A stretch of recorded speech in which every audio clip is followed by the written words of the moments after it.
Welcome back to The Explainer. We often think of international disputes as being about borders or trade, but today we're diving into something different, a controversy that's all about a piece of clothing and an ancient story. So, can a wedding dress really start a cultural war? Well, it might sound a little dramatic, but that's exactly what we're looking at here. It all kicked off with one international proposal that has just lit a fire under a long simmering debate. All right, so here's how we're going to break this down today. First, we'll look at what's happening right now, this big UNESCO submission. Then we're going to rewind the clock to look at the legend at the very heart of it all.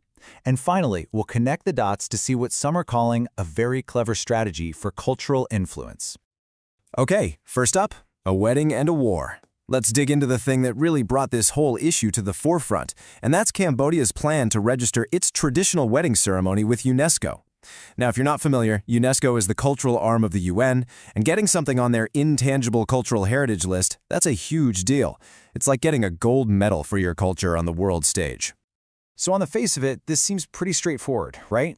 A country wants to celebrate and protect its traditions. Totally normal. But the devil's in the details. As word got out about what exactly was in this wedding ceremony submission, it started ringing some pretty loud alarm bells over in neighboring Thailand. And that brings us to this idea of a Trojan horse strategy.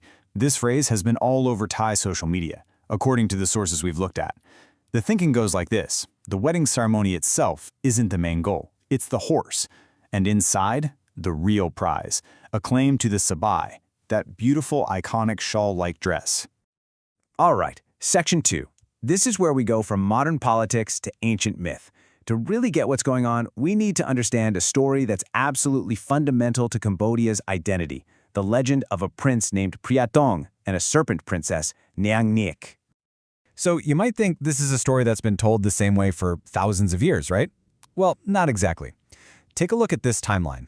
Academic sources point out that the version we all know today, it was really only formalized in 1956. That's less than 70 years ago, and it was done for a very specific reason. Nation building, right after Cambodia became independent from France. And this is the really critical part. You can see a shift in why the story is being told. It started out as a way to create a unified Khmer identity, a bit of soft power on the world stage, but more recently, say around the 2000s, critics argue it's been reinterpreted to specifically connect the myth to certain cultural items, laying the groundwork to claim them. Okay, so what was the change? It seems so small, but it's everything in this debate. In the older versions of the myth, the prince, Preah Thong, holds onto his bride's cloth hem to go into her underwater kingdom. Simple enough. But in the newer interpretations, that cloth hem becomes a sabai. Boom. Just like that, this specific contested piece of clothing is written directly into the national origin story. So you've changed this story. What's next? Well, you have to make it real. You have to turn it from something you read into something you can see and touch. And that brings us to our next section, from study to statue. So, let's go back to 2018. A delegation of Cambodian officials and academics pays a visit to Thailand's super prestigious Office of Traditional Arts. On paper, it's a friendly cultural exchange, but online, people in Thailand started asking, what's really going on here?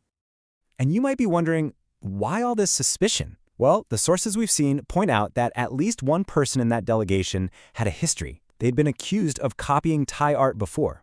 So naturally, theories started flying that maybe this wasn't just a friendly visit, but more like artistic reconnaissance.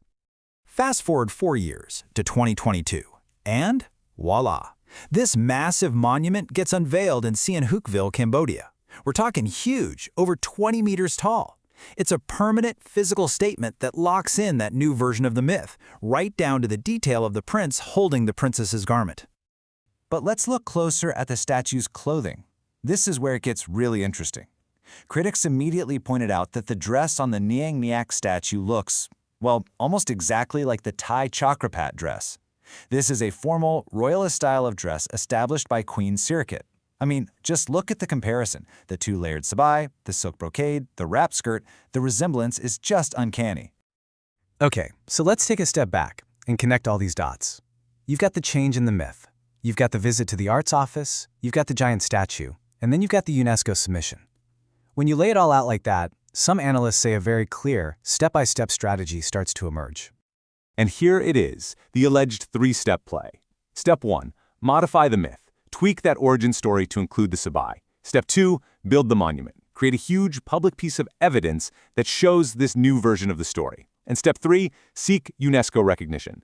Use the wedding ceremony as the vehicle to get the whole package, including the dress, validated on the world stage. It's described as this long-term systematic plan. So, after all that, what's the takeaway? And more importantly, what can be done about it? This brings us to the final part of our deep dive, protecting cultural heritage. The response from the Thai side is a pretty clear call to action. Essentially, the argument is that the best defense is a good offense. Don't wait to be challenged. Be proactive. Go out and formally register your own cultural heritage. Document everything. Get the 8 official royalist dresses, the Chut Thai Preah Neang Neak, on the books with clear evidence-based history, so there's no room for debate. Because at the end of the day, this is about so much more than just a dress. It's about national identity. It's about who gets to tell the historical story. In the 21st century, culture, your food, your music, your traditional clothing, it's all a form of what's called soft power. It's how you project your country's influence and identity to the rest of the world without firing a single shot.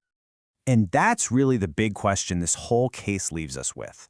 In this new era of soft power, where culture is currency, who actually gets to write history?